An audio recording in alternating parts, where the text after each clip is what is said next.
বন্ধুরা, কি অবস্থা সবার? আশা করি সবাই ভালো আছেন। আজকে আবার আমি আপনাদের কবুতরের আমার খামারের আপডেট নিয়ে হাজির হলাম। তো ভিডিওটা সম্পূর্ণ দেখুন, আমার কবুতরগুলোর কি অবস্থা আমি আপনাদের দেখাচ্ছি। আমি কবুতরগুলোর খাবার দিয়ে দিয়েছিলাম ধান, ওরা খাইতেছে। অনেক সুন্দর আমার কবুতরগুলো। আমি এখন ওদের বাচ্চাদের আপডেটগুলো জানিয়ে দিচ্ছি। এই সেই আগের বাচ্চা জোড়া 4 দিন আগে যা আমি আপনাদের দেখিয়েছিলাম, তখন ওরা অনেক ছোট ছিল, এখন ভালোই বড় হয়েছে।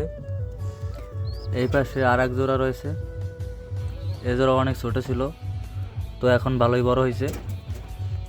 এই পাশে আর এক জোড়া, এই জোড়া ভালোই বড় হয়েছে। এই পাশে একটা এখানে ডিম আছে, ওর মা তা দিচ্ছে। উপরে আর এক জোড়া ডিম রয়েছে, ওখানেও কবুতর ডিম দিচ্ছে, ওখানেও তা দিচ্ছে।